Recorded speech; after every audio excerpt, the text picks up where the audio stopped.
අයිබෝවන් ආයිබෝවන් Sri Lanka. Hello Sri Lanka. කොහොමද අරුන්? සතියකින් පස්සේ. හොඳින් සැපෙන් සනීපෙන් ඉන්නවා යසස්. ඉතින් කොහොමද ඔයාට? මේ මාව හොඳට ඇහෙනව නේද? ඔයාව හොඳට ඇහෙනවා පොඩ්ඩක් ස්ටක් කරනවා ඊපස්සේ ආයෙත් හොඳට ඇහෙනවා ආයෙත් ස්ටක් කරනවා වගේ. දැන් හොඳයි. අයියෝ මගේ මේ ඉන්ටර්නෙට් එක අද දවසම පොඩ්ඩක් ප්‍රශ්න තිබිලා කම්ප්ලේන් කළා මේ දැන් තමයි මෙහෙමවත් හරි ගියේ. එහෙනම් ඔයා කියන එක හොඳට ඇහෙනවා. මේ අද ප්‍රශ්නයක් නැතුව ඉස්සරහට යන්න පුළුවන් වෙයි කියලා.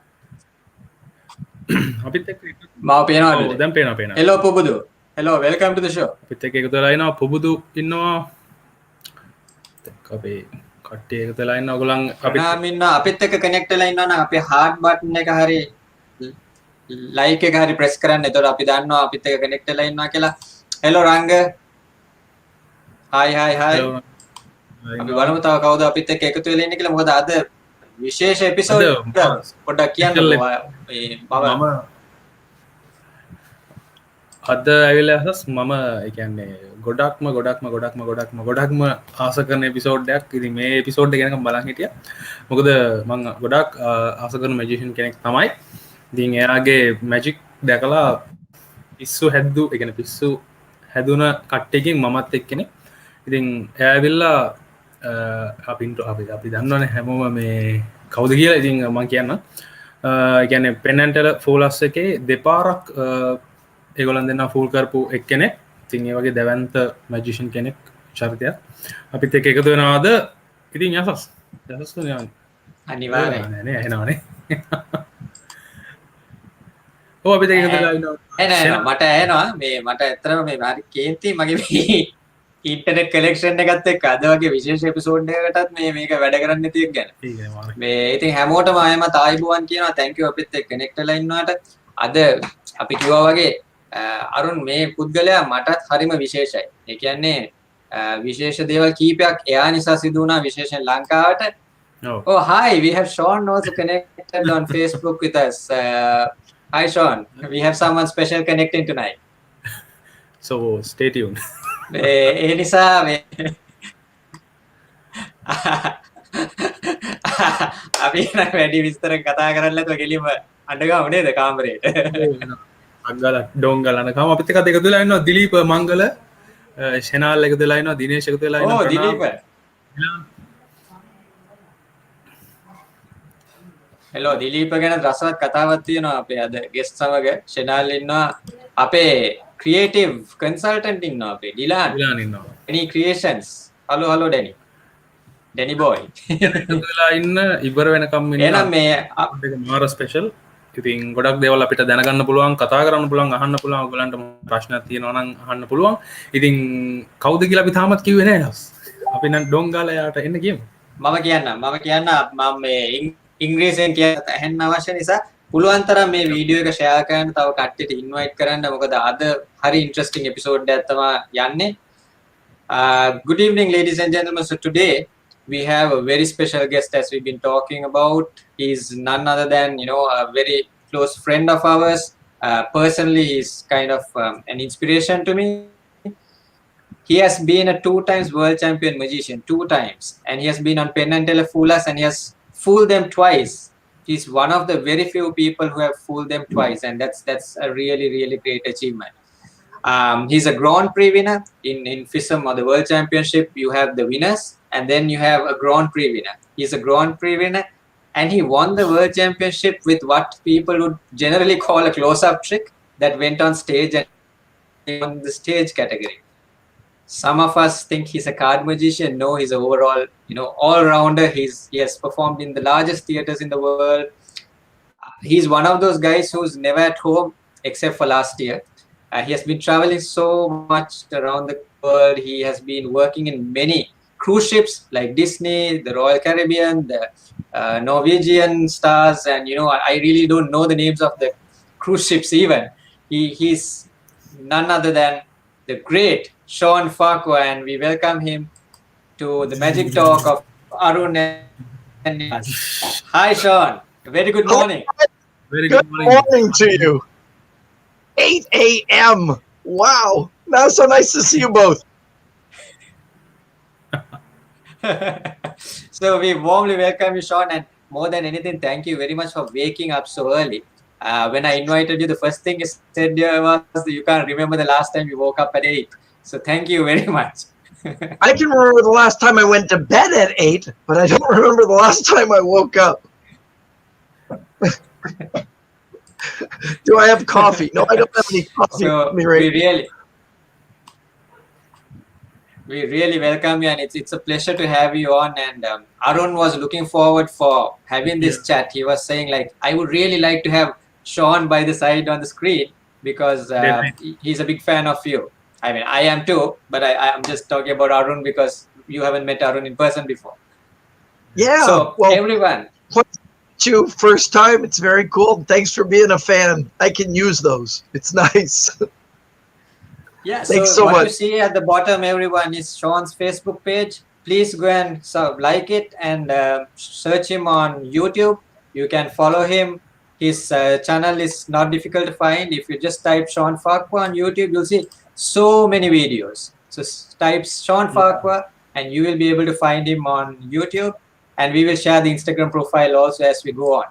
So as I said, Shawn has been in many places, and he is also a past president of the International Brotherhood of Magicians, which is a brotherhood of magicians, which I happen to be a member also, and I'm a lucky member to be part of it. So Shawn, you've been on Ellen Show as well and many other TV shows. Yeah, tons of them. I did Ellen and Masters of Illusion and lots of shows. Ones you don't know, ones in Canada and pretty much around the world. Done ones in China and Kuala Lumpur when I was in Malaysia. Yeah, I love TV. I've also worked on a lot of TV shows. If you follow stuff like Supernatural and Arrow or the X-Files and the Highlander and tons of TV shows like that, I worked on those. Brilliant. Actually, I'm not sure whether the audience, the viewers we have today knows about Highlander, but I used to love the TV series. I really loved it, especially the music, the rock music it starts with, right? So when I saw that, I was like really interested. Yeah, back in the 90s, it was pretty much the coolest thing there was. But now I look at it, it hasn't aged well. If you watch one of them now, it doesn't look as good as I remember it. Is it? I should try to find it out on the internet. It's about this guy who's immortal, right? If I'm not mistaken. I am immortal. I have inside me blood of kings, and the only way to kill these immortals is to chop off their heads. It's very special. Exactly. That's how you should do it. You have the sword and you chop them off. Yep. And when they die, they hover into the air, and then lightning bolts hit them. And I created the effects that made them hover into the air and float around, and sometimes how to make the head fall off, and create a lot of special effects for them. Wow, that's amazing. I really didn't know that part of you. Oh, yeah, I've done, I think maybe 50 movies I've done special effects for. Stuff everything from like Hallmark to blockbuster movies, like horror movies like Fly 2, the monster movie where the guy turns into the fly. I created the illusion where from one pod to another, the person transforms. Yeah, weird stuff like that. Crazy. So Shenal is asking X-Files and appearing aliens. Yeah. Well, for X-Files, it was more stuff like blowing up things, which was kind of neat, or having shadows that moved and things like that. And weird, making props. If they watched the X-Files, there was this device that they had a big needle syringe that went into a person, and they needed a way to do it that was different than the standard way. And so I created a new way to do that. And it's funny because I have a friend who's now created an even better way that as you actually draw the syringe, you see blood going into the syringe. And it turns out he's working as the top guy. Well, he was working as the top special effects guy for Game of Thrones, which was really neat. Wow. Yeah. So there's some pretty cool magicians out there working in the movie industry. Okay. Amazing. So Shawn, I have a question. So when did you realize you wanted to become a magician? My mom says when I was born, the doctor slapped me and I said, pick a card. I was waiting for that. Me too. I guess I knew I was going to be a magician, like for a living, when I was about somewhere between my 6th and 7th birthday. I was in grade 1.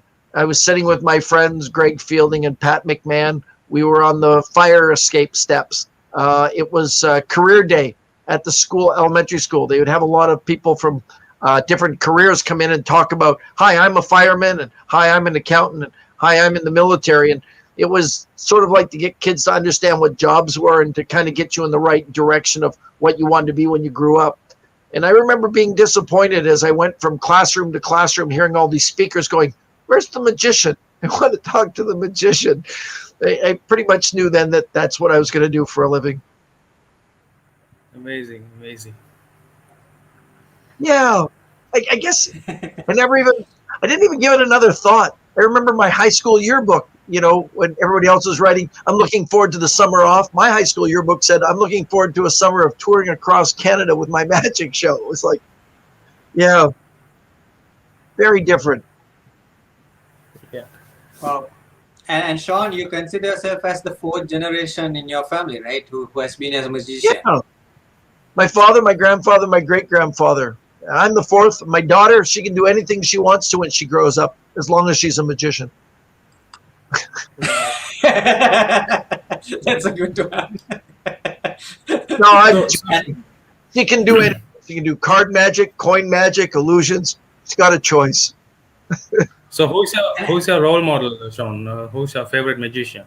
I don't have a favorite. I've got a lot of favorites, and for different reasons. Like I was mentored by a man named Jerry Andrus. If you don't know him, you should Google him. Jerry was the most honest magician ever, and such a creative guy with so many wild ideas. I really admired that ethics that he had, and I really admire Lance Burton for the skill that he has and how approachable he is. He's one of my. I don't like the word heroes, but if I had a hero, I would say Lance is one of those heroes because he's so. He was perfect in what he did. I wanted to be like him when I was young, and then when I met him, he was nice. He was approachable. We had conversations and became friends. And we're not like buddies that go out for a beer, although that would be awesome. But he's just genuine, which I really love. Matt King, because I think he's so funny and has found a way to do his job and still be connected with his wife and his daughter by picking an afternoon job instead of an evening job. I have too many. John Gilliland, Tony Yang. I have a lot of them. I couldn't narrow it down to one, but I can tell you the one thing that I love about all of them is that they're straightforward, honest, approachable, and genuine. They're not something that they're not. I see a lot of magicians, they try to be something mysterious or not what they really are, and they have their on-stage persona and their off-stage, and it's hard for me. I want to connect with them, and all the magicians I really admire are basically the same person on and off stage, which is kind of cool. And those qualities, Shawn, you mentioned, it was like talking about yourself, and that's how I see you. And in my life, there are two magicians I really, I really wanted to meet, and I was really scared of meeting. One guy was you, one was Franz Harari, and both of you exceeded the expectation about what I had. Franz is a perfect example. There's a guy who's megalopolis, phenomenal beyond belief, and you can just sit and have a conversation with him. I was terrified the first time. In fact, the first time we were at an Abbott's convention, and if Franz ever sees this, he won't even know. Franz attended an Abbott's convention, and I attended, and they said, one of our boys who made it big, Franz Harari's in the audience, and I freaked out, had my little, fanboy moment going, oh my God, Franz Harari's here. And so afterwards, people were all crowding up to get autographs and everything, and I got super close. I just wanted to say hi, Franz Harari, and I didn't. I just went, yeah, and I'll turn and leave now. And it was years later that I told him that we'd met. I worked in a magic shop in British Columbia, and he came through on the Michael Jackson tour, the Victory Tour. And he came to the magic shop to buy magic tricks from Michael Jackson. And he didn't tell me that. He just, I need two of this, I need two of that, and you're famous for this trick. I worked for a place called Mickey Hades, and Mickey had the original finger chopper that was so amazing.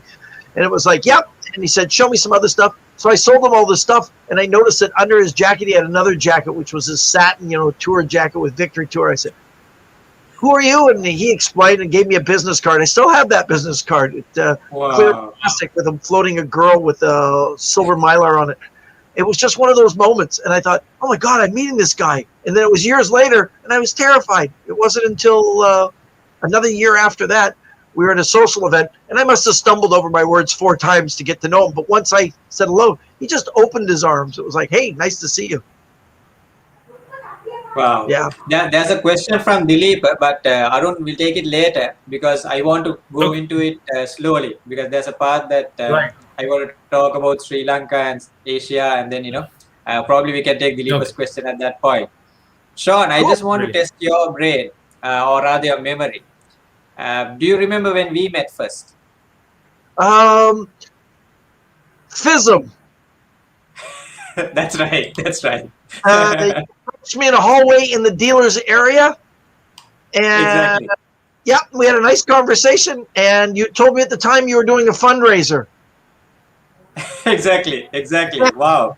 Sorry. Amazing memory. And I have a video of the moment we met and you did something. I'll just show a bit of it and rest of it people can find it on my Night of Illusions channel. You have video? Cool. Yeah, it is. That's funny. Take a card out, look at the card, remember the card, don't let me see the card. Place the card back into the deck yourself and shuffle it. So I don't know the card and I don't know the position. Alright, cool. Card's somewhere in the deck. I don't know the card. We're going through slowly. So I had my camera with me. And you were performing as usual. I mean, I know you as a person. Wherever you go, you'll perform. I mean, in my case, I'm dead scared. I really don't perform that way. Arun is a bit like you, but you are the best. People don't have to invite you. You would you'll just be there. If the light comes on, I'll do time. It's very nice. I used to joke, if you open up the refrigerator door, the light comes on, I'll do 5 minutes. It's like... that was my favorite deck of cards. That's a cool deck of cards. Those were my, it's funny, I still have them right here. I just love these cards. They're studs. They're not very common anymore. Hard to find. And I was doing the HG effect. And that was literally like 10 feet away from the doorway to where the dealer's area was, underneath that escalator that went up. And the booth was just to the right. Exactly. Yeah, and I think it was about 1.5 years or 2 years later that you released the HG effect, and I actually bought it. Yeah, because I remember this moment, and it was pretty amazing. It's still to me one of my favorite effects that I ever released because the amount of people that do it well, and fool people just makes my heart happy when I see people doing my magic well. So Shawn, what is your favorite magic? Shawn, now this is a very important moment for me. That's my wife who's commenting. Yeah. And this is the very first time I think she's watching my episode. That's what I was. Is this the first time? So you. The last time I saw her in person, we were eating sushi. Exactly. Oh, I'm now excited because I've never seen her connecting on the show. So all good things happen when you're around. So Shawn, what is your favorite magic trick? My favorite magic trick? Yeah. Well, that's like asking me which of my children is my favorite. I only have one child, so it's easy. I really love the HG effect, and I love the signed card and sealed deck that I did on Penn Teller Fooler. I think my favorite ones, probably a toss between Shape of My Heart and Unwritten. Shape of My Heart is a card trick that's sort of like a story to music, and Unwritten is just like it with the music of Natasha Bedingfield. I don't have that on any video anywhere. I've been very careful to make sure that nobody gets to videotape it. In fact, there was a young man on a Disney cruise ship, and he videotaped it, and I had the people go out and take his phone from him and erase it because I just didn't want it out there. Shawn, you're wrong there. It is on your video, on your YouTube channel. I have a link. I was just going to post it. Don't Yes, post Shape it of My unwritten. Don't, please. Shape of My Heart, yes, but not unwritten. Where do you got unwritten? You found it Oh, somewhere? okay. Not unwritten. Sorry, I thought you were talking of Shape of My Heart. Oh, Shape of My Heart. Yeah, Shape of My Heart's out there. Unwritten. There better not be any video of it. I've worked very hard to keep it very secret. Shape of My Heart. Sure. There's lots of video of it, and I love it. It was all filmed like, I don't know, in the early 2000s or something. So it's like filmed with a potato, but it's still out there. I just posted it, so everybody who's connecting through Facebook or YouTube, you can click on the Shape of My Heart video of Shawn and you can watch it. Yeah? Yeah, I love it. I think that what's beautiful about Shape of My Heart is first the music is so compelling, and I love when I perform it that people seem to connect right to it almost instantly. Sting's voice is so haunting, and my magic just adds that little bit to it. The same thing with Unwritten by Natasha Bedingfield.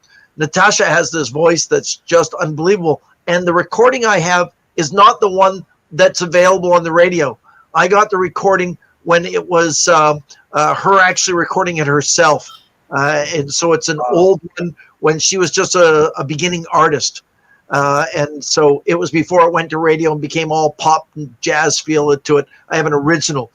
And yeah, I really love it. I'm very careful with that too. Whenever I do the show, after I'm finished, I remove the music from the soundboard so that I still only have the only copy so that there's not multiple copies popping around. Wow, I haven't seen it. I haven't seen. Yeah, it's pretty rare.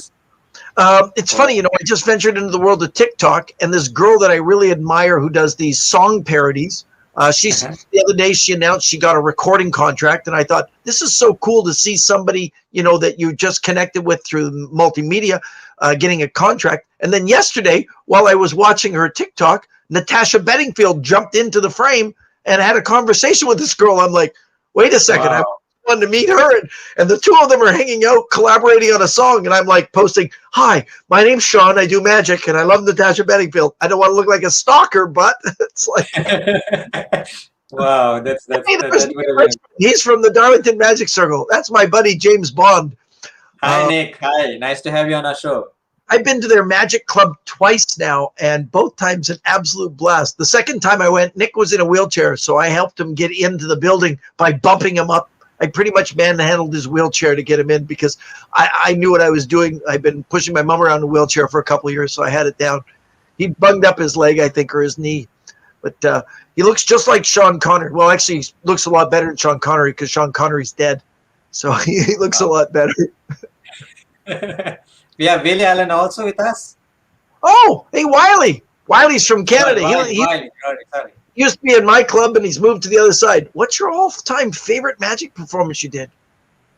Gee, I don't know. That's again one of those things. I've done some pretty cool stuff in my life.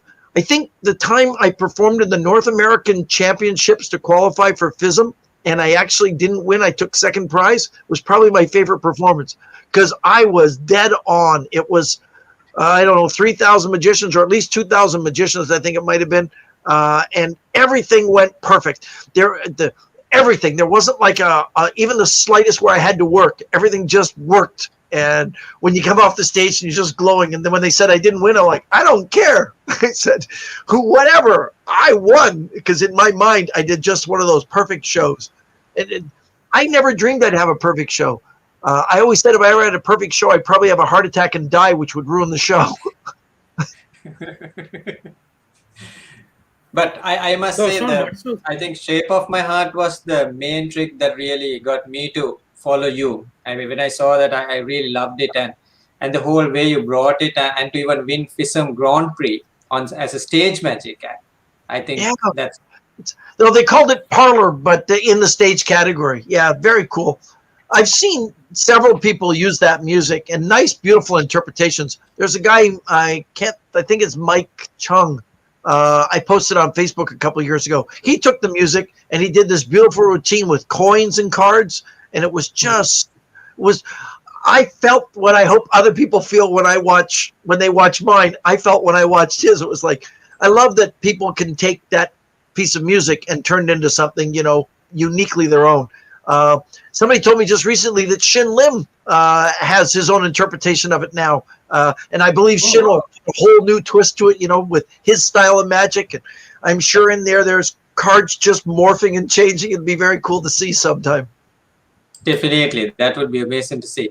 So Nick comes back. He's saying, thanks for the plug, Shawn.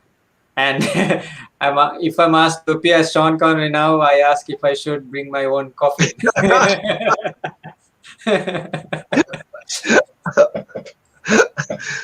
So I guess his new gig can be zombie Shawn Connery. So just to a point I want to raise was about your HG effect. The whole reason it's HG is because it's the Holy Grail effect. Yeah. It's an A-card. Yeah, it's any card at any number, Shawn Farquhar version. So everybody knows A-cans are very popular to be called as the Holy Grail version, but Shawn's version is a different version, a very a good version, and a version probably if you practice you can do. So Dilip also had a comment saying he still can't do it. Dilip, you should probably watch it again. Watch the video again, and if you have questions, find me on Facebook. We'll do a Facebook face-to-face, Dilip. I promise you. I'll get going with it. I love it because it's 3 phases, which I really like because I have this thing about the rule of 3 and performing. I love it because it can be used with a borrowed deck of cards, a borrowed shuffled deck of cards, and that any card can be named and it can be found in any position.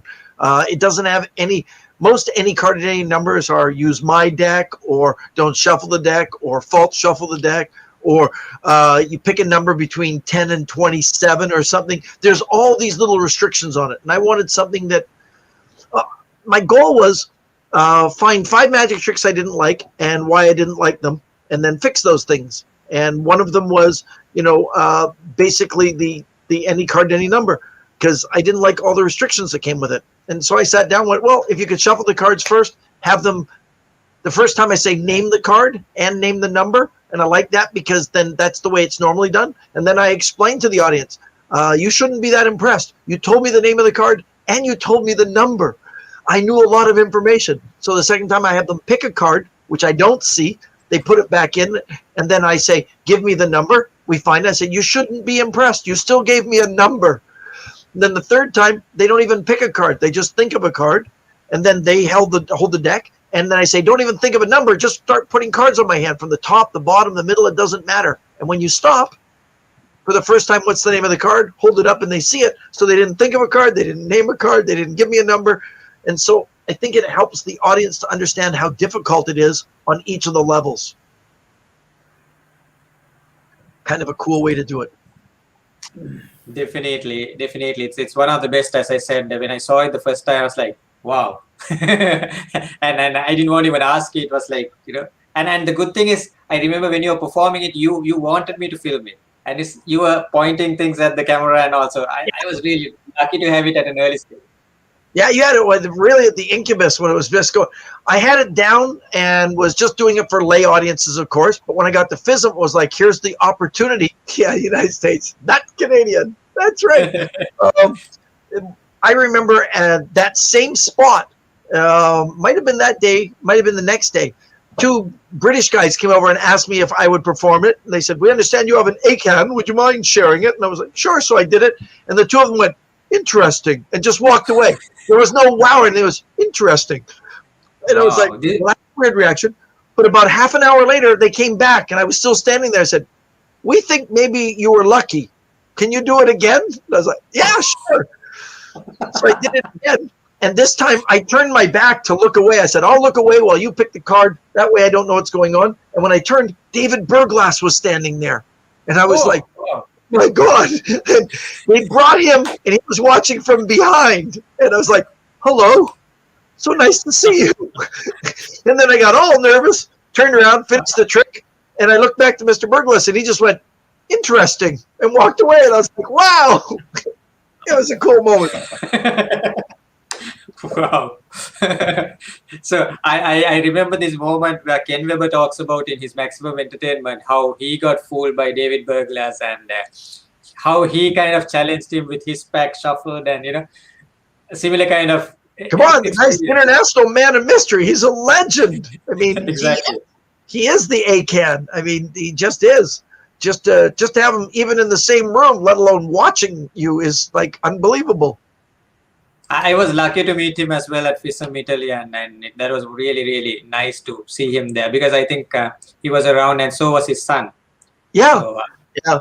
Martin and I have hung out. We went out and had Indian food in London one night. He took me to this amazing place, and it's not something that's in my diet. And so we tried like a curried chicken and a chutney, all this stuff that was all these flavors I'd never had before. I was like, this is phenomenal. It's like, wait, my mouth is burning now. Oh, they eat this. Okay. Martin, my first big lesson, he and Daryl Rose, another fellow for the London Magic Circle, took me out for food. And it was cool. I was a block from where they filmed the Sherlock Holmes things with Benedict Cumberbatch. wow. It was like just right around the corner. So when I took a picture of that and sent it to my daughter, she freaked out. She was somewhere in London with her mom, and they rushed over just to join us. They didn't want food. They just wanted to see where this building was. And Shawn, I have a Yeah, I Marvin. compiled a bit of videos together. Before that, this is all about your Sri Lanka visit in 2016. That's 5 years ago. Before that, I have footage of the press conference of what you said. I don't know whether you can remember what you said, but I'm sure people who have connected would love to hear this. Oh, you gave us pretty flowers around our necks. I was there with Tommy and Emily, and we were in Exactly. in the hotel down in the bottom area. You built a little riser and everything. That was very cool. I remember that day. Wow, you've got an amazing memory. Here's the video. I left Vancouver 36 hours ago, and so they're a little blurry to me in the eyes, but sorry. Don't know where those came from. All right, so it's a bad habit. I am absolutely thrilled and honored to be here. A year ago, I was the president of the world's largest organization of magicians, the International Brotherhood of Magicians. This is how I met Yasas. And I promised that I would come to Sri Lanka. It was on my bucket list of countries to visit because I'd heard so much about it. And unfortunately, during my term, it was impossible to make it happen. In the end, we did a video conference by Skype, and I talked to the magicians. And I saw how enthusiastic they were and how much they loved magic, that I just hoped and prayed that this would come. And when he phoned and said, here's an opportunity where you won't make any money whatsoever, but you can come and perform and you see the country and meet the magicians and the people, I jumped on it. I don't think there's a person in the room that hasn't been affected by the devastating, disease, cancer. I've lost so many of my friends and family to it. And anything that I can do to participate in ridding the world of it is a plus. And at the same time, if I can give magic and laugh and joy at the same time and make you freak out because I vomit cards, well, that's just a plus, right? I'm really excited to be here, and I'm looking forward to going and seeing the project in Canada, and I'm certainly looking forward to performing in Colombo later in the week. Afterwards, if you want to see some magic up close, I'll be happy to show you something, because I'm addicted to magic. My father was a magician, my grandfather, and my great-grandfather. I'm like the fourth generation without a real job. Thank you for your time. So Shawn, once again, thank you for being in Sri Lanka, because that's the very first time we ever had world champion magicians in Sri Lanka. And we raised 1.1 million rupees for the cancer hospital in Kandy that we visited. And it was an amazing achievement. That show was definitely a turning point of my life, and you took my word. I mean, I honestly, now looking back, I can see thousands of mistakes I had in that show, in producing it, in planning it, and so many things went wrong. I kind of, like I was telling Shana the other day, I'm now ashamed to think of even having that show, because there were so many issues from my side.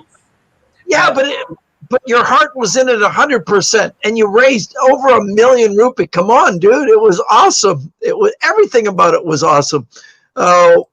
You gave us the opportunity to see the country, which was wonderful. We drove and saw some of the crazy driving that I really loved while I was in Sri Lanka. And the crazy part was you were driving with me. Yeah, I was driving and you were next to me, and I was answering calls throughout. Yep, it was crazy. Well, we took us to some amazing sites. I remember going to the wall and the mountain with the hotel that was built into the side of the wall. I even got to ride on an elephant. It was Exactly. it was and a cool moment came about that. While I was riding on the elephant, I got a phone call from a producer that was a producer for a Saudi prince that got me to go on a gig to fly from there. I went over to some private island off the coast of Madagascar and did a show, and then returned several times for that guy because they loved me.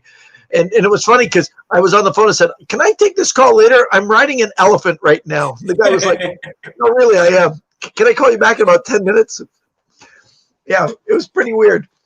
It was so great, and it was, we created a lot of records. It was the first time that we sold tickets over 1,000 rupees for a show, a magic show, and we had over 800 people. It was sold out. If you remember, the day before the show, it was sold out.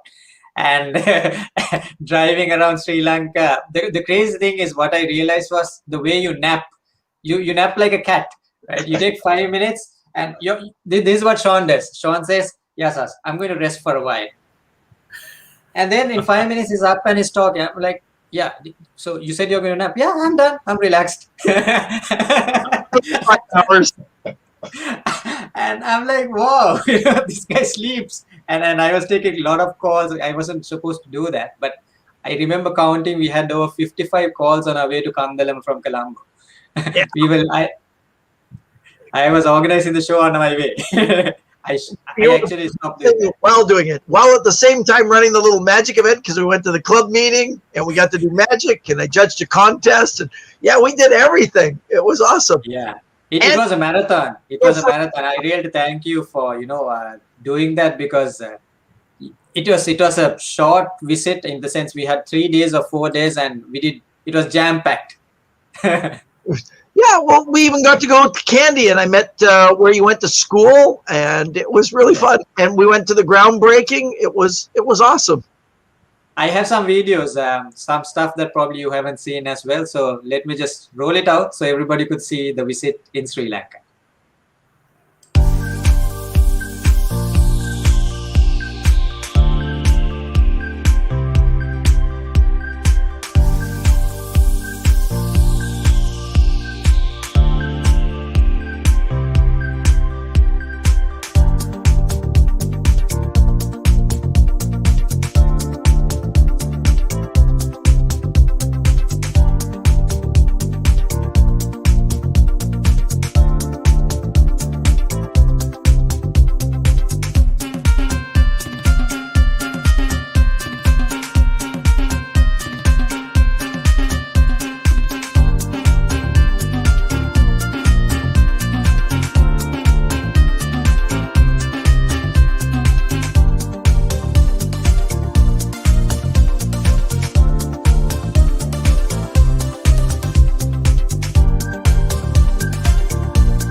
Wow, that brought back a lot of good memories. Exactly. I mean, I was, you won't believe, Shawn, after 5 years, I was going through the footage I had in the hard disk, and there's so much of videos that I never checked out. And it was nice to ask because of this interview to go through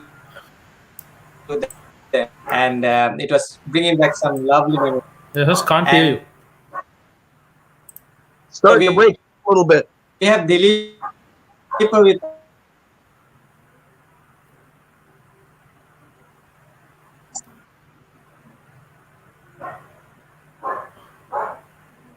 Dilip is Oh, yeah, Dilip. I remember when in Australia. I forgot about Right? that. See? That's very cool.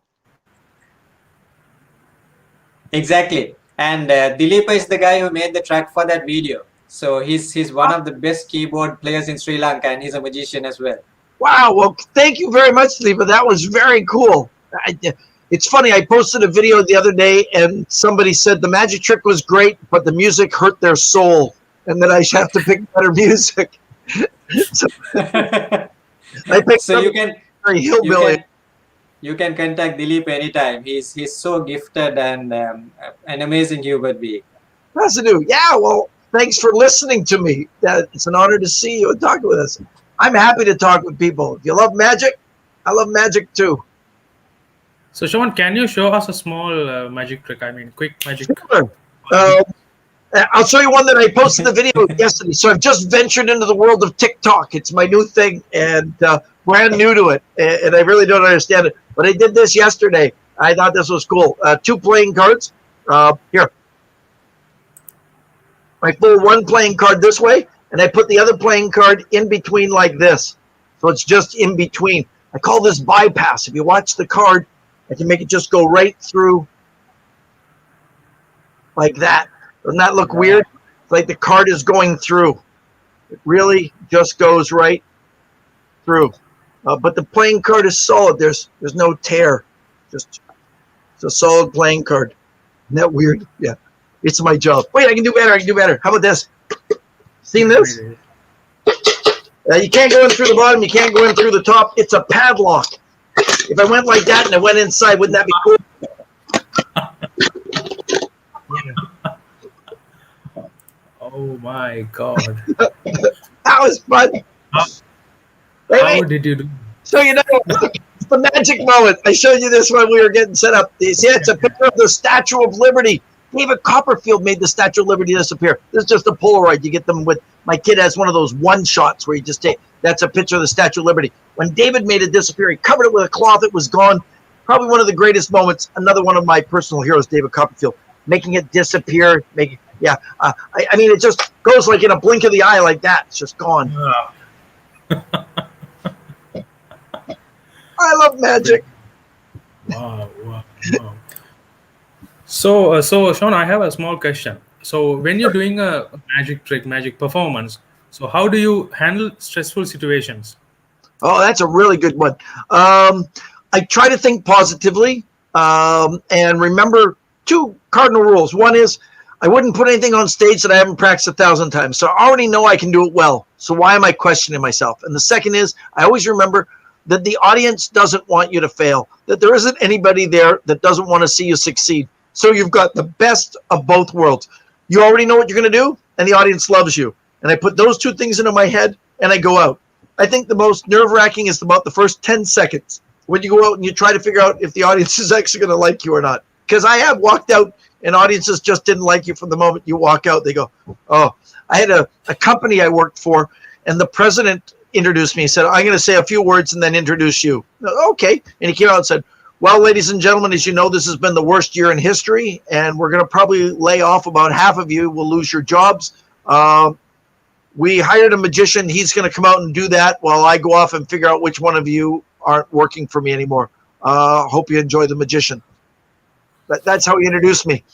And nobody loved me. Nobody wanted to stay and watch me. It was very depressing. But 99% of the time, 99.9% of the time, the audience really wants you to be there. And so I just put positive thoughts and I go forward. I think my bigger issue is adrenaline.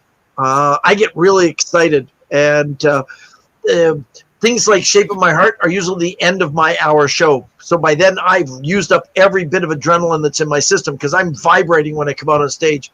And so the first 10, 15 minutes of my show is all fast moving stuff so that it covers up all the fact that I'm bouncing and jittering. But if you ask me to just go out and do Shape of My Heart is the only trick, that's really hard for me because I have to somehow get all that energy out of my body while all excited to be there. My first time on Fool Us in London, they introduced me 3 times because the doors wouldn't open for me to enter. And that was a godsend in the end because I was just vibrating, wanting to get out in front of 750 people on TV, first guy. And when it didn't work, I relaxed a little bit and then went out again. And when it didn't work a second time, I sat backstage. By the time I came out for the third time, there was no energy left in me. I was like making it up because I was like, are we ever going to get to this? By the time I got to it, when I did Stockholm, Sweden, FISM, I was the opening day and only 5 minutes. And so I needed some way to burn it off. So I ran around the convention center 3 times until every bit of adrenaline was in my mouth. And I was like, yeah, I'm ready. Walked out there exhausted just because I needed to burn off the steam. That was crazy. I'm so sorry. My connection is playing havoc with me, but I'll try to be connected as much as possible. So I just switched it. I hope this works. Yeah. Now you're clear. Yeah. Yeah. So I must tell everyone who's connecting with us, this is, I'm not telling because Shawn is just here, but there were 3 special instances I could remember that really made me think what sort of person Shawn is about. I just wrote them down so that I don't forget. I don't know whether, I'm sure you can remember because now I know how good your memory is, Shawn. The first option was the day we had the press conference. Just as we came from the airport, we needed a place to change. And I was talking with my friend Trevin about, where are we going to change and all that. And you had the conversation. You said, hey, you can come in and change in my room. And we were like, really? And we were like, wow, this is the world champion and he's like sharing his room with us to change so we can get ready. And we were like, wow. Then I think it was the same night we went out for dinner, and if you remember, it was in this hotel, and your dinner came first, and I'm a vegetarian, and my colleague had ordered something else, but you didn't realize that we were waiting for our meal. You thought that we hadn't ordered for ourselves. So you were so nice, you kind of pushed your plate over and said, hey guys, there's so much here, let's share it. And we were like, wow, what an amazing guy he is. And the third instance is, I remember when we went to the museum's auditorium where we had the show, we had a problem with the changing rooms, and it was just one big changing room, and we had obviously Tommy, Ten and Emily. They were not the clairvoyants then, they went as Tommy, Ten and Emily. And I was wondering what to do because I had the name boards. I had all 3 names on that door. And while I just saw you removed your name and you came onto the stage, you went onto the left side of it and you pasted it on the wall. I said, oh, here's a changing room for me. And you were just, preparing yourself on the side of the stage. I was like, wow, what a guy. They needed space. She's a lady. It didn't seem right for me. And I was like, no, they're a couple. They can have the space. I can change in a wing. No problem. It was, I remember that day. So Trevin lives just blocks from me now. He lives just across the water in Surrey. So moved to Canada. Yeah. Those are all regular things. I can tell you weirder ones. I did a magic contest in 1998, and the young magician going out before me was in a panic. And I said, are you okay? And he said, no. I said, what's wrong? He said, I forgot my socks. I went, what? He says, my dress socks. I don't have dress socks. I can't go out on stage without socks. And I was like, oh. So I took my socks off, and I gave them to him. And he looked at me like, what? And I said, I just put them on like 2 seconds ago. You can use them instead. He went out.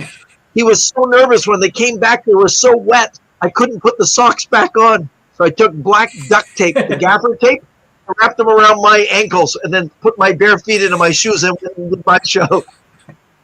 Wow. I mean, that's the guy. So, I mean, To everyone in Sri Lanka, Shawn has been such an inspiration. Not only an inspiration. The first time that I met Shawn was, or rather, I got in touch is because of IBM. Because IBM Ring 139, which was supposed to be Sri Lankan chapter, was not functioning for a long time, and I wanted to reinstate it. Shawn was the president at that time, and I wrote to him, and he did everything possible to get it reinstated fast. Not only that, he made me a vice president, territorial vice president for the IBM, and that's how we really started. And then when I met him in Fisum, Italy, I kind of said, "Look, Shawn, I have this crazy idea. I want to have a show in 2000. This was in 2015. I said, I don't know. Would you like to be there?" I said, "Yeah, sure." And this is a guy he doesn't know. He's not sure whether I can even get the air ticket for him. And he's like, and that really made me to take the direction that magic is there in Sri Lanka today. Just because you gave that inspiration, because you supported the dream, and probably if you didn't, things would have been different. Things would have been a lot different. I'm happy. And I remember you also did a workshop for us, free of charge. Yeah, that was fun too.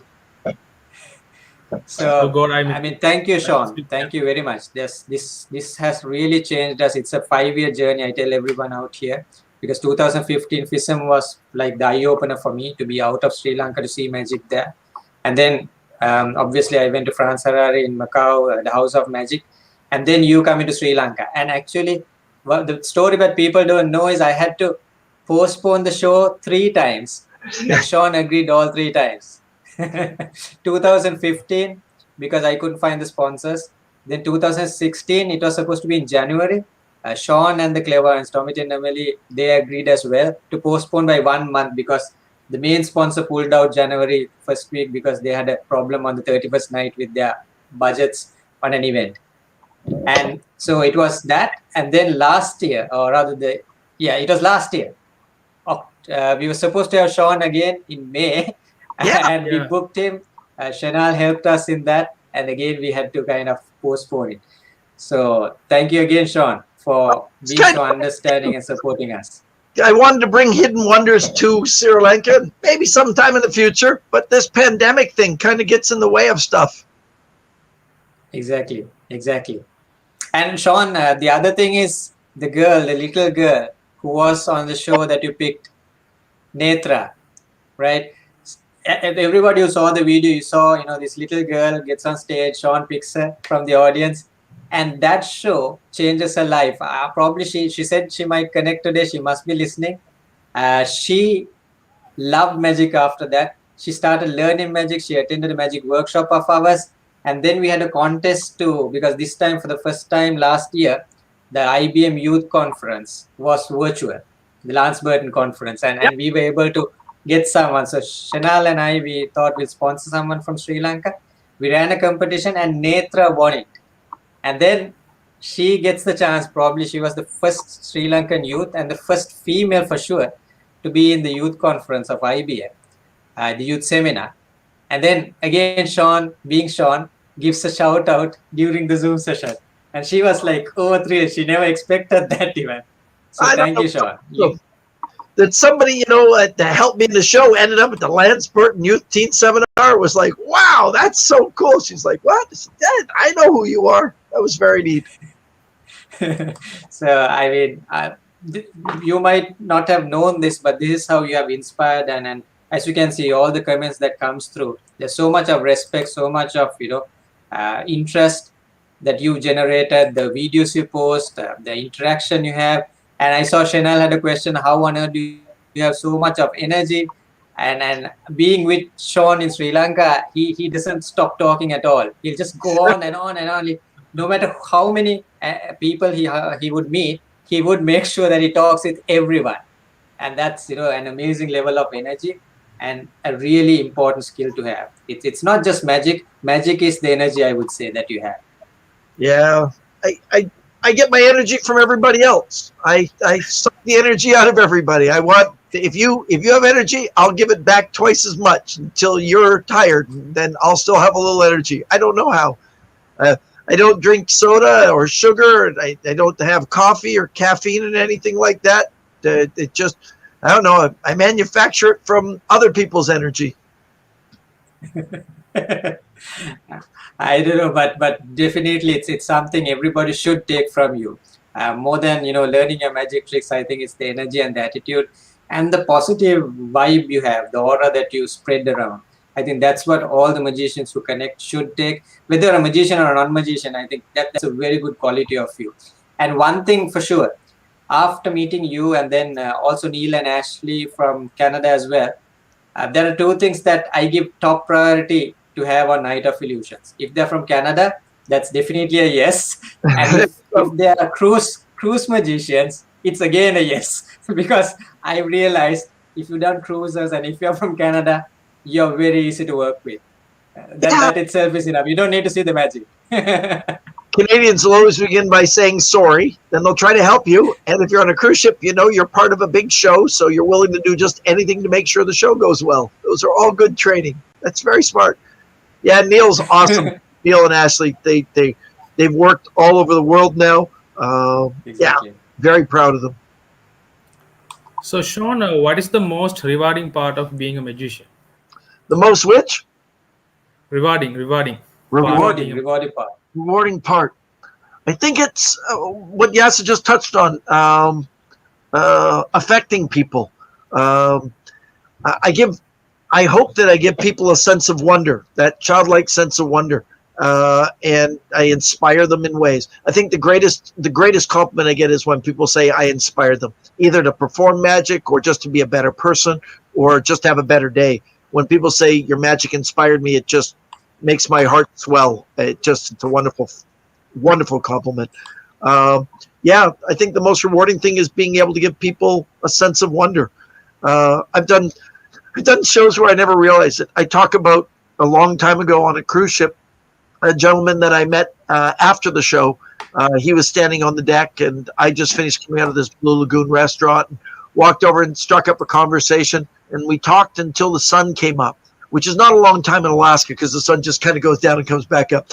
But we talked until the early morning, and it was a nice conversation about how to get into magic and what book to get, and we just talked about life in general and me raising a daughter with my wife on a cruise ship. And it wasn't until quite some time afterwards I got a letter in the mail to the ship addressed to a magician, and Kieran Buffrey, the cruise director, said, "I think this is for you." And I opened it up, and it was a letter from that man talking about how he'd gone on that cruise because he just lost his wife and son. His son had died of cancer, and his marriage broke up because of that. And he went on the cruise ship alone and very sad. And that night he'd planned to jump overboard and kill himself. And he said he didn't because I wouldn't stop talking and shut up and go away. And he said by the time we finished talking, other people were up and walking around, and he didn't want to do it any longer. And he said the next day he felt better, and he ordered the book that I'd recommended, Royal Road to Card Magic. And he wrote this letter to tell me he learned some magic, and he met a young lady, and they were getting married. And I thought, holy crap! Those are moments where you just go, okay, my magic did something cool. Yeah. Wow. That's amazing. Come to Singapore. I so want to go to Singapore. I have been so close to Singapore and never been. I've been, of course, to Penang and all through Malaysia. That's the best story I've heard through our show. Yeah, that's amazing. Oh, thanks. The comment down below about coming to Singapore. My great grandfather was the Really, first. that's so surprising. I never thought that you haven't been to Singapore. Yeah, I got right to the border. It just never been. But there's William Farquhar is like a huge part of the history of Singapore in the development of it with roads and their infrastructure. They have postage stamps with Farquhar on them. I so want to go. I can't. There's the Great Wong is the ring, the IBM ring. And I wanted to go when I was president. It was another one of those ones I just didn't get to. Drove me nuts. But I've not been to Singapore. I got to get there. When this pandemic's over, I will hop on a plane. There's a guy who reached the top. Humble levels of the stars. Oh, thanks, Dinesh. It's very nice of you to say. So, Pasindu asked the question. So Chanel will make it possible. Yeah, I'll get there. Shenal will make it possible for sure.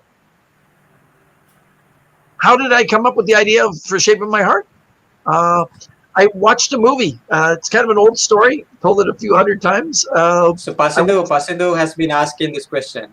Sorry, Yeah. Arun, you go ahead. I basically saw a movie called The Professional, and it had it as the end credits, and the music just inspired me instantly. I mean, I remember watching it was a videotape. It ran from Blockbuster, and I must have watched it 6-7 times in a row that night, and then sat down and wrote notes, and then went back to watching it. I watched it for a very long time. I didn't return the video. Yeah, it was bad. Yeah, the way a lot of my magic is inspired by just the moment. I hear something, same as Natasha Bedingfield. You hear this piece of music, and it just speaks to you. Great. That's wow. So, Shawn, tell us about the Penn Teller show experience. How? I've been 3 times now. The first one was super fun. I actually turned it down when they invited me. They first invited me. The producers contacted me. I was not interested in a show called Fool Us because I didn't think magic's about fooling. But thankfully, they were persistent and kept asking me. And finally, they mentioned the name Johnny Thompson. And when they mentioned that, I realized I really wanted to, hang out with Johnny Thompson. So I said yes. And then my schedule was really restrictive because I was performing in Europe at the time. And they flew me from Paris over and back. And they did my entire filming in one day. I flew over in the morning. They rushed me to this pub. There's another video of you, Shawn.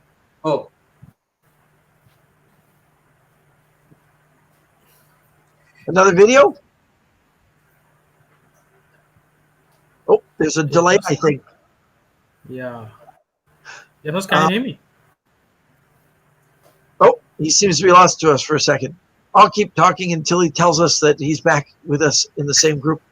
Yeah, I went to the pub. We filmed the trailer thing, and then I went to the studio and we filmed the segment. And then they put me on a plane and flew me back to Paris so I could do my gig that night. It was a crazy day. And the second time, I had to fly out again, and this time to go to do that private guy's party off the coast of Madagascar. And so they filmed the whole thing in one day again. And then the third one, I actually had some spare time because the pandemic was just getting started. But I just stayed in my hotel room and hid. I had a friend, Clinton W. Gray, who was also doing Fool Us at the time. And we just hung out and chatted. And yeah, they were great experiences. The producers of that show really love magic. I'm a giant fan of Penn and Teller. They've done so much for my career being on the show. The visibility of it's incredible. Having 2 of their trophies is really nice. But better than that was the recognition of the magic community, being able to see me do magic on a live big television show. There isn't a day that goes by when I'm out in public. Well, so that's been more than a year since I've been out in public. But there wasn't a day that didn't go by where somebody looked at me and went, "Deja vu," or said, "Hey, you're the guy from Fool Us," which is kind of cool. Amazing. That's great.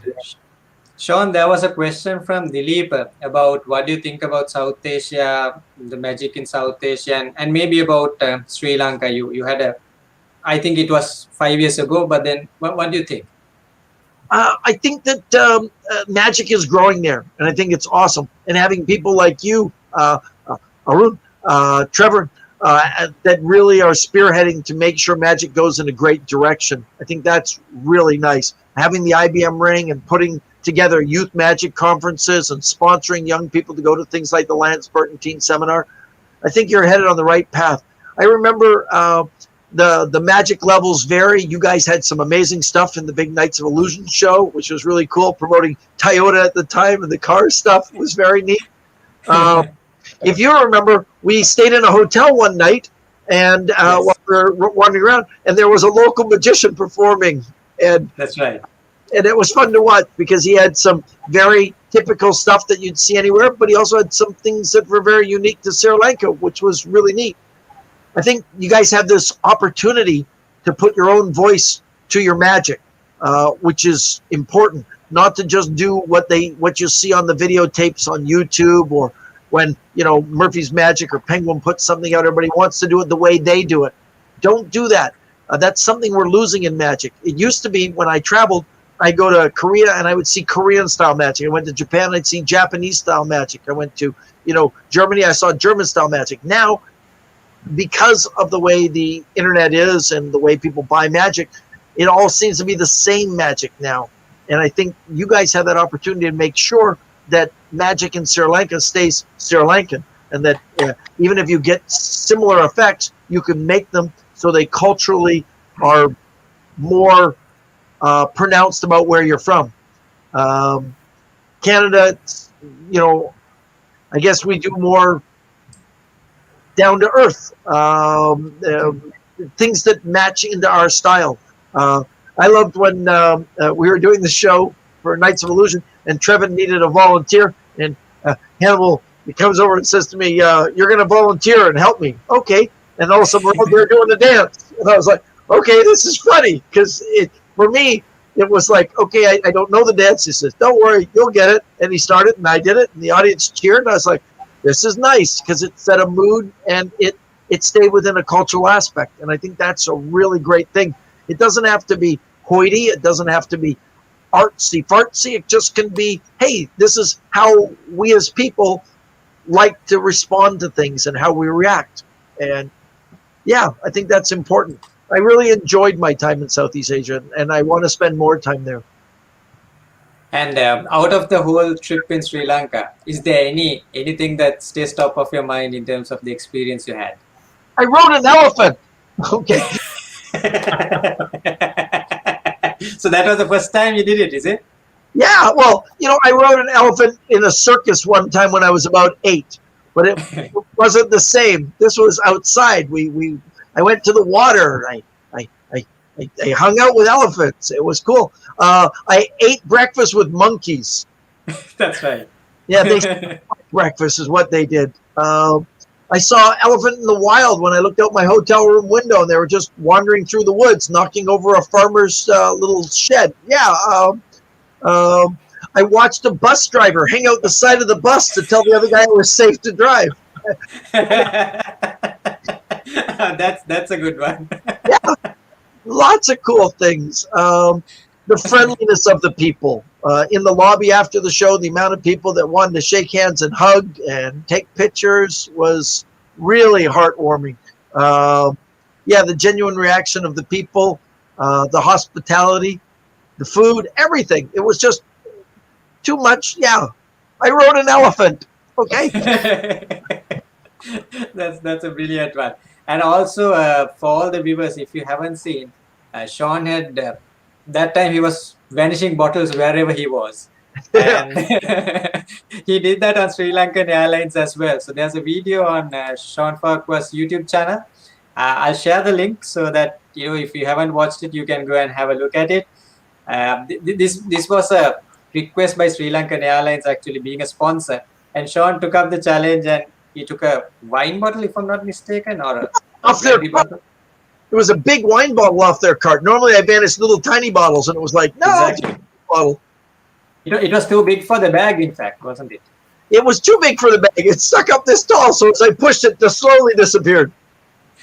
So I've just shared the link, so you can go to Shawn Farquhar's page, channel, and you can have a look at it. It was quite interesting to see magic right up there in the sky. I haven't seen magic up there before, right? I love it because he said there's magic in the air on Sri Lanka Airlines. Exactly. It cuts off a little short after I make it disappear because one of the flight attendants actually said something that we couldn't put on the internet because they're like, what the? Exactly. And then you had to dip it to black and, yeah. reduce the audio.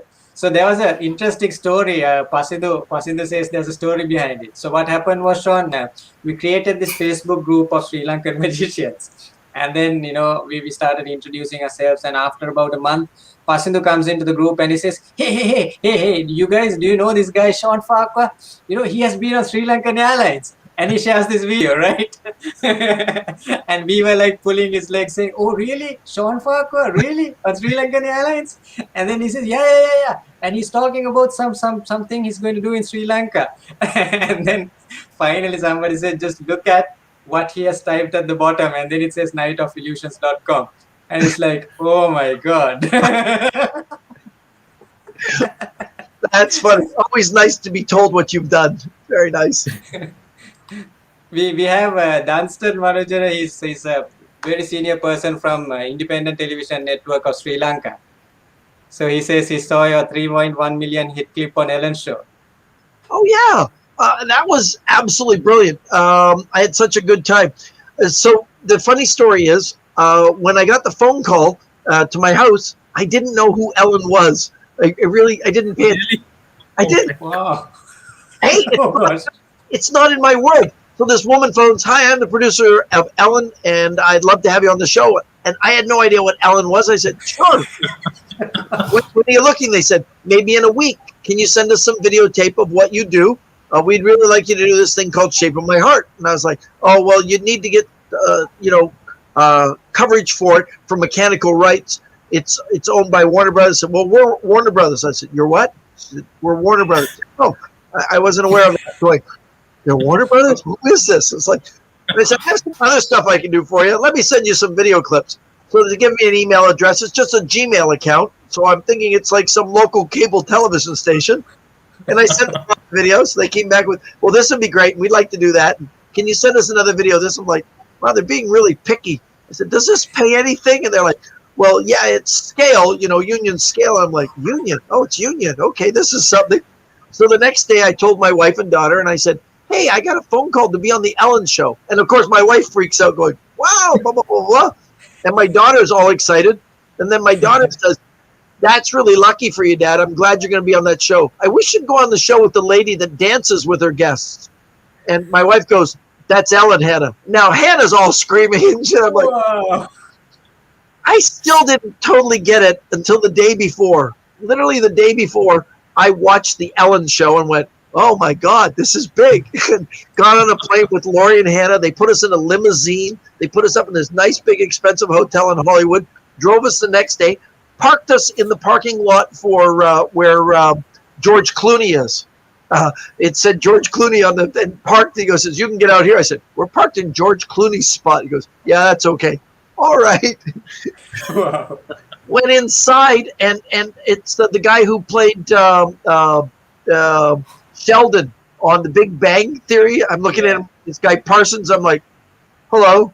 And they turn, and it's the guy from the movie The Illusionist, and I'm like, hello. And I'm like, okay.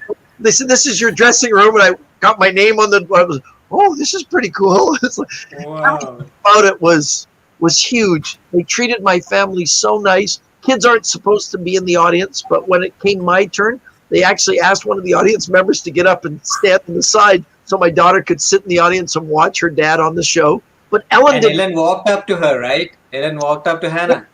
She didn't know that my daughter was there. So when we did the break, my daughter, Ellen, I was only supposed to do one segment, but Ellen was having fun, and she said, you have more stuff, right? You can come back after the break. And I'm like, oh, yeah. So the break, Ellen says, well, when your daughter sees this, she's going to be impressed. I said, oh, no, my daughter's in the audience. And Ellen looks, and got out of her seat, ran up, talked to Hannah, shook hands with my wife and with Hannah, danced with them, and then went back to her seat, looked at me and says, now you're going to be hip in her books for a long time. I'm like, yeah. It's like, exactly. That was an experience. That was an amazing clip. I think you shared it recently, and that's when I really saw that Hannah, dancing, and she's so interested and happy. And it was crazy. Wow.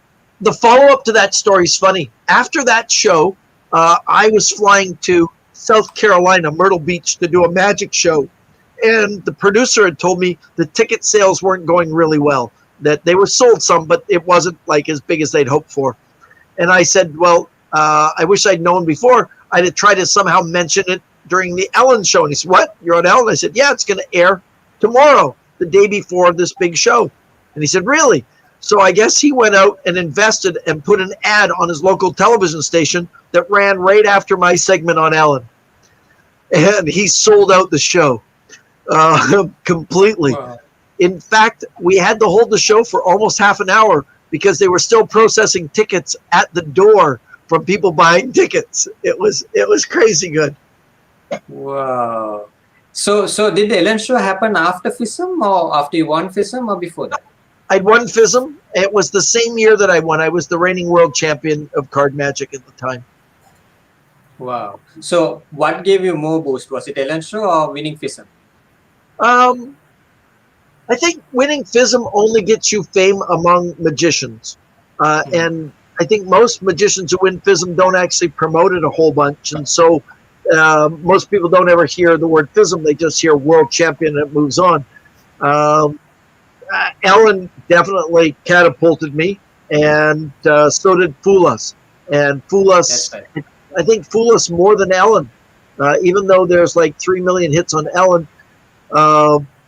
My sad thing is they invited me back 2 more times, and both times I had contracts, and I could have probably got out of the contracts, but I didn't think that was ethical, and I believe it's not ethical. I already had a commitment to a person, and to go, hey, I'm going to go on Ellen, so goodbye. I have other friends who said, oh, you should have just said goodbye and gone and done them. But that's not my style. And so the first time they invited me back again, and I said no, they said, oh, don't worry, there'll be another chance. And then when they invited me again and I wasn't able to make it, I was pretty sure they weren't ever going to call me again. Wow. But you know, if they really want me, I hope they'd understand that, you know, I remember David Letterman's people called me to ask me to do the David Letterman show.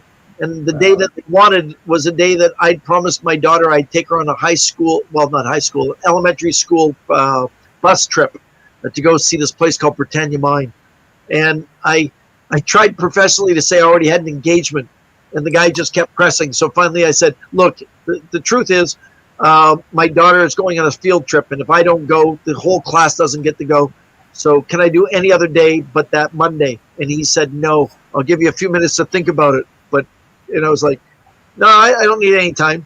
I don't need to be on your TV show. My daughter's going to be in my life for the rest of my life, and I'd rather do that than be on your show. And he's like, what? Yeah, thank you. And yeah. Shawn, you are so amazing, and you put me in trouble because my wife is watching this. Family first.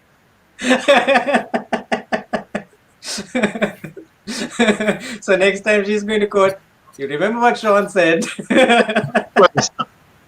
It always works out in the end. Most opportunities, they weren't meant to be. It's funny, I watched the people that did that show. So the story gets better. So I turned down David Letterman, and then the next thing that happened is an agent phones me and says, hey, Shawn, are you booked for, and it was that night. He said, it was a Monday night. He says, are you booked for the Monday night? I've got a client coming in from Holland and the Netherlands, pardon me. I said, they want to have a magician at the aquarium, do some walk around. So from David Letterman to me doing some card trick at people's tables at an aquarium. I said yes. The money was better than going to the David Letterman show. And the cool thing was, I told the agent, I just turned down David Letterman. And so when I got up there, the guy says, we have a magician this evening who apparently said no to David Letterman to hang out with us. And I was like, well, that's not really the truth. But I've done a lot of shows for that company, and they pay way better. And David Letterman got canceled or quit. He quit his show, stopped doing it. So I made lots of money. The agent was happy with me. The clients really loved me. So everything worked out in the end. And my daughter still talks about that field trip all the time. Wow. And I'm one of the few people in the world to ever say I turned down the David Letterman show. That's really probably a 1% of someone like you who would do that. I mean, I wouldn't have done that, very honestly. I would have taken Letterman. I'm not. They'll never call me, and he's not there anymore. But I'd have done any other day. Wow. It was a whole week. I watched them during the week, and it wasn't that great a week. There was a couple of magicians who did a real good job, but most of them, they weren't filmed nicely, and Letterman doesn't like magic a lot, so they weren't in their best light. I remember in a podcast, Teller talking about their first episode on Letterman and how challenging it was and how they wanted to really, really do something crazy, and that's where they did the cockroach thing. Oh yeah. I don't know whether you've seen that. Oh yeah. Yeah. So because Letterman was not a magic fan at all. So, No, he's kind of anti-magic. If you ever get the opportunity, watch the episode with Tom Mullica or really? Harry Anderson was promoting the Flubber, the movie Flubber. It was a Disney thing. And so he was promoting as an actor, and Letterman said, so you got a magic trick? And it was a floating table. So he got Letterman up, they floated the table some, and then Letterman didn't want to even interview Harry Anderson. He just wanted to figure out how the table worked. And Harry walked back and sat down in the chair, and they did a wide shot of Letterman trying to figure out the trick while Harry Anderson interviewed himself because Letterman was too busy trying to figure out how the trick worked. We had one reality program in Sri Lanka which was similar. and we kind of decided, we'll never push magicians to be on that, because if that's the attitude, it's not the way magic should be. If they're not enjoying it, we should not be on that. But thankfully the reality program never continued. Yeah. I think that's a problem with a lot of artists, is that they think that they have to be on TV and do whatever they say. And that's not the truth. If you're not comfortable with it, don't do it. I did an interview with a lady where the entire time she was afraid of me because she thought magic was real, like real. And no matter what I said, she just got more and more frightened and I kept spitting cards out of her mouth.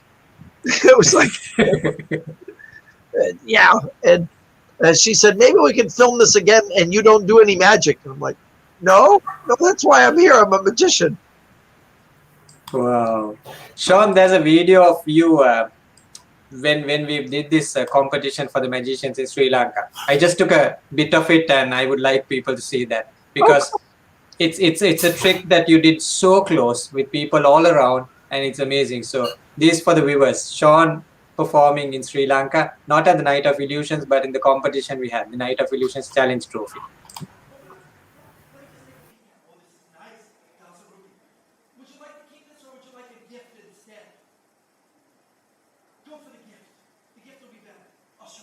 Watch a 1,000 rupee note. Nothing in my hands, just a 1,000 rupee note. I do this very slowly for you. I'll fold it once. I'll fold it twice. I fold it 3 times. I'll fold it one last time so you can all watch. As it begins to change right before your very eyes. And you have 5,000 rupee notes. Sleight of hand.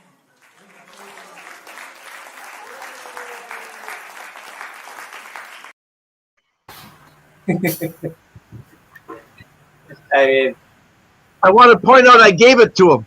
That's my favorite part of that trick. Exactly. On the cruise ship, I used to borrow a dollar bill and I'd turn it into a $100 US bill, and then I would give it to the kid and let them go back to their seat. And people go, you're not really giving it to me, right? Well, yeah, it's their bill. They're like, no. It was a 1 and then it's 100. Yeah, but I just changed it. And they're like, change it back to the 1. I'm like, no, I give it to them. I've had people come up to me years later and go and say, you don't know me, but when I was 12, you took a dollar bill and turned it into 100. You gave it back to me. I'm like, oh, that's cool. They're like, you're the greatest magician. I'm like, thank you very much.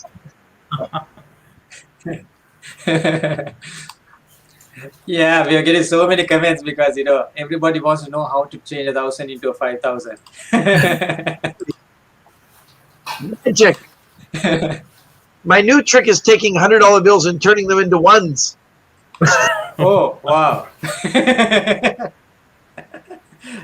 US dollar is doing that to us anyway. Yeah. Same as Canada. The pandemic is helping too. That's right. It's so great, Shawn. I actually invited you for 1 hour and we've been talking for almost 1.5 hours now. Really? And everybody's so thrilled. The comments are so overwhelming. Everybody is really enjoying this, and I'm sure, Shawn, even this episode is going to create new inspiration to people out there.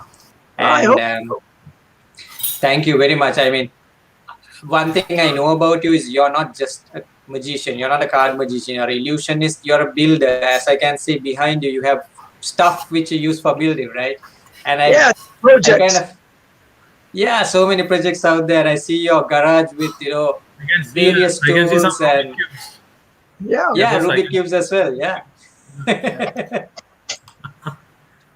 It's crazy. Can you do one of these? Sure. Not us, but we have one guy, Tilina, who is a brilliant guy on Rubik cube. Wow. Wow. I remember you saying Axel Heklau and you were talking about how neat his act was. Yeah. And to see you doing it, it's amazing. I just finished making this. I thought that was fun. Wow, you built it? Yeah, that neat. It is. I made a video. It's on my YouTube channel. I Thanks. saw that. I actually thought you went for the effect which is out there in the market. I never knew you did it yourself. No, now I'm going for a new one because I got one from my friend Kieran Lafer. It's phenomenal. I've been performing it. And now my friend Henry Harris has one coming out that I think is even cooler. But yeah, that one was me. Always new ideas. Wow, exactly. So that's one thing I think, and probably it's again. I think the similarity I see about Canada and Sri Lanka is that the size of the population and the opportunities out there. So whilst Canada is a huge country, it's you work like probably the Sri Lankans do because you have smaller communities. So I think that itself is an inspiration our magicians should take, because sometimes you don't need to rely on third party to build stuff. If you start learning your skills, trying out new things, I think Shawn is the best example. He knows his carpentry to his, the brick wall you see behind is all done by himself. He took the plaster and made it. There's a project. I think there's videos and photos if you follow his page of how he did it. And I really love seeing your stuff because, I always know there's something new to be seen. And also what probably our viewers might not know is you're an illusionist. You've been doing some of the top illusions on the cruise ships. So I'm sure, and I remember you talking about some of the illusions, how you built it them yourself, and Yeah, especially Hidden Wonders. Yeah, I built an entire theater, Hidden Wonders. Back in the day, I built my own levitations, but I also had like Walter Blaney's levitation and John Gaughan's origami. But I love to build stuff, and because once you get a creative idea, it's good to be able to make it yourself. And I'm not the best carpenter, but I got better, and I get better every day when I practice. Now building an entire theater, we had to sew the curtains, and I built the tables and the stage, everything. Learned how to do lighting and programming and how to do the music. And now I've built an entire virtual studio so that I can actually do my Hidden Wonders virtual shows. I think it's important to learn every day. That's what I do. I've got a wall full of books. That's my books and my whole world. It's so I'm learning new magic tricks every day and reading and trying things. It's how we grow, right? Exactly.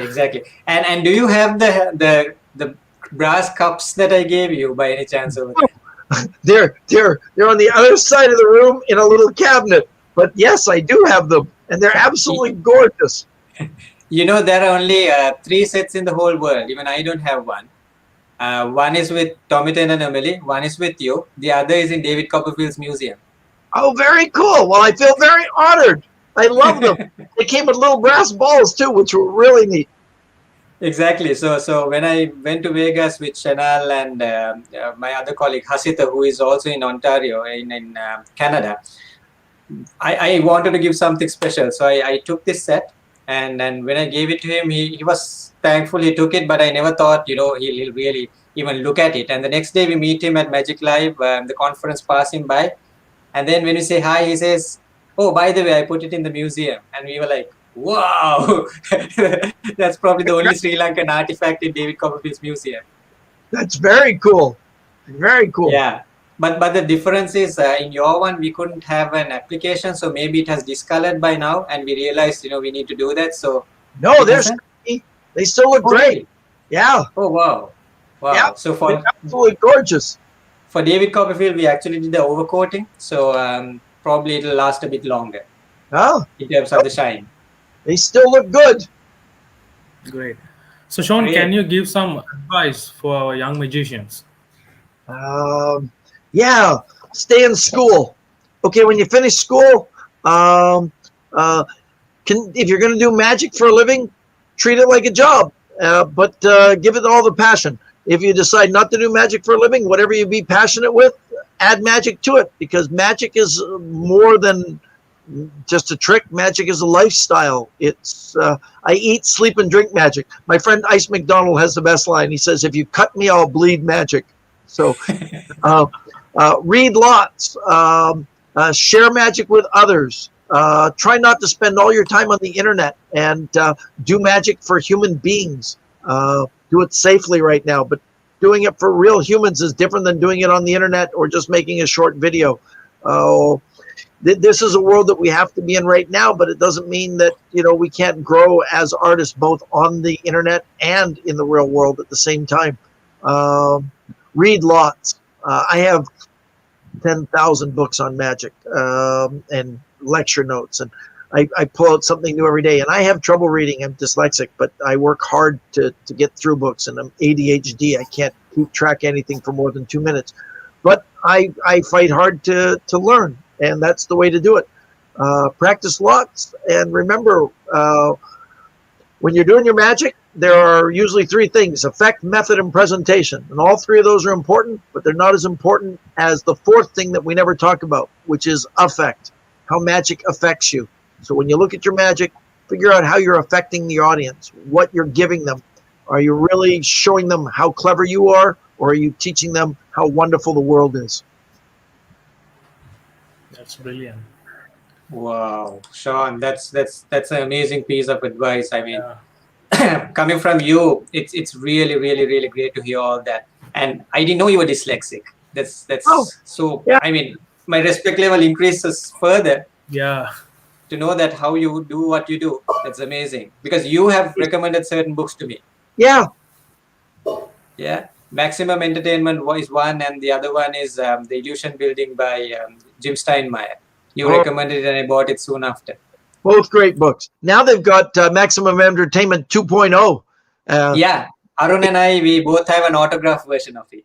Awesome. It even has me in the book. Yes. Totally Exactly. cool. I'm just such a huge fan of his that when the book first came out, I told everybody in the world, this is a book you have to have. And then he said, was there anything that you recommend changing? And I said, well, talking about, and he said, oh, well, then why don't you write it? I'm like, me write it? Oh, thank God he's such a good editor that he makes me sound intelligent. And did you know that Ken is married to a Sri Lankan? I did not know he was married to a Sri Lankan. I know he was married. Yeah. I didn't know that. Well, that's even cooler. Exactly. It was a surprise again. So we go for this Craig Felicitous party at Magic Live, and we bump into Ken Webb, and then we say we are from Sri Lanka. He says, what? Say it again. We say we are from Sri Lanka. And we thought he never knows what Sri Lanka is, like most of the Americans. So we said it's below India. Yeah, I know where Sri Lanka is because I'm married to one. And then he starts counting in single, and we were like, what? That's so cool. Exactly. So, the world is smaller than we think. I learned today. So, Sean, thank you very much. I mean, I've taken a long time, and firstly, thank you for waking up early and sharing all this. There's so much of advice. It's like a mini lecture, as Shanal had mentioned, right? There's so much pointers in this, and I'm sure everyone who missed it is going to watch it again. And we have some of Bernadine. Hi, Bernadine is connecting. She was a host of the show, if you remember. She was comparing. Yeah. So nice to see. There's so many people who are watching this episode today, and I'm sure there's so many that would watch it after, because there's so much of advice, and it's definitely one of those best episodes we've ever had. Thank you very much, Sean. So the way we can give back to you is, please, guys, go and subscribe his channel, follow him, share his magic, because you see what sort of a person Sean is. He's spreading not magic, he's spreading, a message. There's so much everybody can have, and we need more magicians, more humans, more entertainers like Sean, who thinks about humans and everyone around. So please go and spread it. Sean, we generally have a quiz.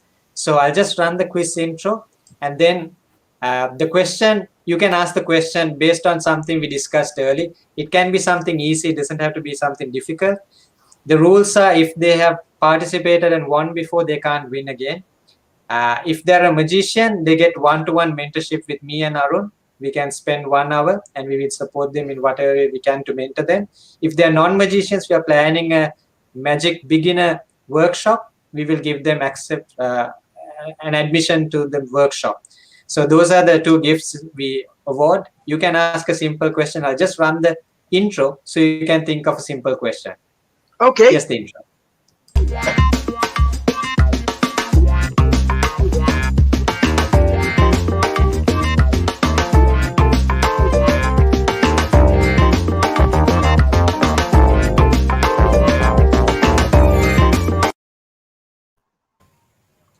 Over to you, Shawn. It can be something that we discussed about, something easy. And the first person to answer, as long as they are not a winner, they get the chance to win. So if you have been a participant, Shenal, don't be a spoiler. Don't answer.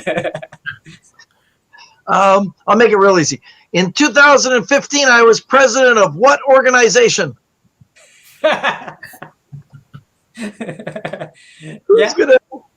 2015 Shawn Farquhar මොන organisation එකේද president වෙලා හිටියේ නැත්නම් සභාපතිත්වය දැරුවේ. ඔයගොල්ලෝ මුලින් ඉඳන් බැලුවා නම් මේ එපිසෝඩ් එක හරි ලේසි. අපි කතා කරා එක ගැන magician කෙනෙක් නම් අනිවාර්යෙන් දන්නවා. What is the association, the organization that he was the president of in 2015? Let's see who would answer first. Yeah. Okay, there's a 5-second delay, so let's see how it goes. Yeah. Hi, Colvin. Colvin, welcome. Thank you very much for connecting. Yeah.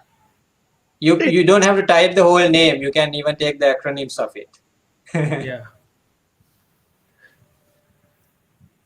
President of the most famous computer company.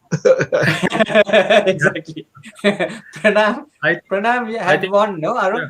Had Pranam Yeah, been a winner in the past? Yeah, so Pranam, you cannot be part of it. Yeah.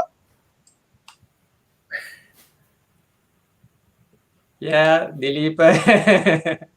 Dileepa, you can try, but I don't know how to mentor you. Pranam says he's not a winner before. Yeah, then so Okay, Pranam is Pranam. the winner. So in that case, Pranam is the winner. Pranam says IBM. IBM stands for the International Brotherhood of Magicians. And in Sri Lanka, we have ring 139. So it's like the linking rings. Every association is called a ring. And we are lucky enough to have a very old number because Sri Lanka Magic Circle started it long time ago with Sri Lanka Magic Circle. And Shawn, next year, Sri Lanka Magic Circle will be celebrating 100 years of existence. That's awesome. So will the International Brotherhood of Magicians will have their 100th anniversary of the formation of the International Brotherhood of Magicians. Wow. Well, yeah. So next year is Ken Scott as president, and he'll come in on the start of the 100th year. And I believe that the president that'll follow that will probably be a young man who I've mentored for years, which is kind of cool. Brilliant. Brilliant. So maybe we can do together with IBM. Anyway, I'm trying to help Sri Lanka Magic Circle with our magicians in terms of seeing what we can do to celebrate. And maybe we might have a gala show and we might have someone called Shawn if he's available in Sri Lanka. Get in my boat and paddle on over. And Shenal is a member of Ring 115, the Great Wong Ring you were talking about. Yeah. In Singapore. In I'll Singapore. come just as soon as I can. Shawn, sorry, there was one question I had missed. I'll just run that before we end. What's happening with FISM in Canada? Is it going to happen next year? So I just talked to the president, Rene Claude, and they're doing the North American one, September 29th, 30th, October 1st, 2nd, 3rd. So that's good. And in 2022, they've moved everything by 1 year. In 2022, they are scheduled to still do FISM in Quebec. And they're going ahead with their plans. They're hoping that everybody has their vaccinations and that the world is safer in another year and a bit. I think that's a pretty good assumption that 2 years from now, things should be good. And I'm very excited for that because it'll be the first time that FISM's been held in North America, Exactly. first time ever in Canada. And they're going ahead with the North American plans, and it's their test run to get out all the kinks when they get ready for the world one. So Brilliant. I remember how overjoyed you were to win the chance to have it in Canada, and we will always support you. We had plans to see whether we can be there. So let's see. Maybe if we can raise some money, we might have some Sri Lankan magicians to visit there to see the FISM in Quebec. I think that it'll actually be really advantageous because I think the cost of travel is going to be a lot less because the travel industry is hurting so much that they're going to just want to open everything up and give the best advantage for everyone. So I think flights will be cheaper, hotels will be cheaper, everything will be less expensive to get people to move again. Exactly, that's true. So finally, once again, Shawn, thank you very much. It has been a brilliant episode. As the comments say, people are sad to leave, but all good things has to have an end, but it's not an end of a show. It's actually a beginning. So thank you once again, Shawn. You've been a great supporter for Sri Lanka, for magic in Sri Lanka. Really appreciate it. I'm thrilled to be here and to see people I've seen in the past and new young people. Like there's a young 15-year-old who loves doing card sleights on here. Seeing everybody, I just think it's awesome. Thank you to both of you for inviting me to be a part of this. And hey, I didn't realize, that I could get up before the sun came up. It's such a nice thing for me today. Take a nap now. 5 minutes, but I'm going to take a nap. And then I'm going to go work in the shop. Have a great day, Shawn. Thank you very much. Ayubowan. Ayubowan, Shawn. Be safe. Stay well. Please pass my regards to Laurie and Hannah as well, and your mom. I will. Keep safe. You too. Take care. Thank you very much. Wow. Arun, මොකද හිතෙන්නේ? පිස්සු ඇදලා ආය හැදෙන අයහස්. වෙලාව 1 විනාඩි 42ක් ගිහලා අපි දන්නේ නැහැ. කියලා වැඩක් නැහැ. One of the best episodes for sure. Thank you everyone for connecting. අපිත් එක්ක සහභාගී වෙලා මේ එපිසෝඩ් එක බැලුවත් වෙනවා. ඔයගලන්ට පේනවා ඇති කොච්චර හොඳ පුද්ගලයෙක්ද කොච්චර සපෝටිව් පුද්ගලයෙක්ද ෂෝන් ෆාක්වර් කියන්නේ ඇත්තටම මේ ring 139 එකේ member කෙනෙක් මට කියන්නත් අමතකුණා. ඉතින් අපිට සෑහෙන උදව් වෙච්ච කෙනෙක් ඉදිරියටත් උදව් කරන කෙනෙක්. ඉතින් please මේ වීඩියෝ එක share කරන්න, එයාව subscribe කරන්න, follow කරන්න, එයාගේ Instagram එක follow කරන්න, එයාගේ magic ගැන share කරන්න, එයාගේ message එක share කරන්න. මොකද අපිට කරන්න පුළුවන් ලොකුම දේ ඒක තමයි මේ ඒ වගේ වටිනා පුද්ගලයෙක්ට ඒ ලැබිය යුතු attention එක ලැබිය යුතු respect එක ලබා දීම. අනේ ඩිලාන් sorry මට අමතකුණා වගේ නම mention කරන්න. I'm sure Shawn is watching this. Dylan Emmanuel says it's a great episode. He's the guy who did the graphics for us. Thank you, Dylan. Yeah, and Shanal, thank you for staying up quite late in Singapore. එමනම් අරුන් අද episode number කීයද? අද 16. 16 මාස 4යි. මාස 4යි. අපි මාස 4ක දැන් බබෙක්. අපි ඉස්සරහටත් තව ඉන්ටර්නැෂනල් මිෂන්ස් ගොඩක් එකතු කරගන්න බලාපොරොත්තු වෙනවා. ඒ වගේම මම හිතන විදිහට යස් අපි ඊළඟට කවුද එකතු කරගන්න යන්නේ? ඊළඟ එපිසෝඩ් එකේ පොඩි විශේෂත්වයක් කරන්න බලාපොරොත්තු වෙනවා. අපි බලමු කොහොමද කියලා. Thanks Wiley, thanks for connecting all the way from UK. Really appreciate you spending our time on this small episode from Sri Lanka. Thank you and wish you all the best. Stay safe, Wiley. ඊළඟ episode එකේ අපේ විශේෂයක් තියෙයි කියලා හිතනවා. මොකද ජාත්‍යන්තර දිනයක් එක්ක සමගාමීව පොඩි වැඩක් කරන්න ඉන්නේ. අපි බලමු කරගන්න පුළුවන් වේද? අනිවාර්යෙන් කරගන්න ඕනේ අපි. එහෙමනම් අරුන් අපි අද දුකෙන් වුණා අද එපිසෝඩ් එක අවසානයේට පත් කරමු නේද? උතාටියක් තිබ්බන් තව ටිකක් කතා කරන්න තිබ්බා. කියලා වැඩක් ෂෝන් එක ඇත්තටම දිගටම කතා කරන්න පුළුවන්. අපි අනිවාර්යෙන් ෂෝන්ව ලංකාවට ගියමු. ලංකාවට ගෙනල්ලා තව අවස්ථාවක් දෙමු ලංකාවේ හැම කෙනෙක්ට. ප්ලෑන් එකක් තිබ්බා ඒක මොකක් හරි වෙලා දන්නේ නැද්ද? ඒ වගේ සමහර දේවල් එනවනේ. ඉතින් අපි ප්ලෑන් කරන දේවල් වෙන්නේ. අපේ කොරෝනා ඉවර වුණාන් පස්සේ අපි බලමු කොහොමද කියලා අපිට සහභාගී වෙන්න පුළුවන් නේ කියලා. එහෙමනම් අපි අවසන් කරනවා Magic Talk with Arun and Yasas. බොහොම ස්තුතියි බලන් හිටපු හැම කෙනෙක්ටම අපිත් එක්ක connect වෙච්ච හැම කෙනෙක්ටම. Spread the word of magic, spread the art of magic and be loving and caring to everyone. Thank you very much and have a good night. Arun? Thank you so much. සුබ රාත්‍රියක් ගෙනන් හැමෝටම එනම් ඊළඟ සතියේත් අපි වෙනස්ම විදිහේ episode එකකින් හමු වෙමු. මම යසස් නෙමෙයි මම අරුන්. මම අරුන් නෙවෙයි මම යසස්. එහෙනම් ආයිබෝවන්. ආයිබෝවන්.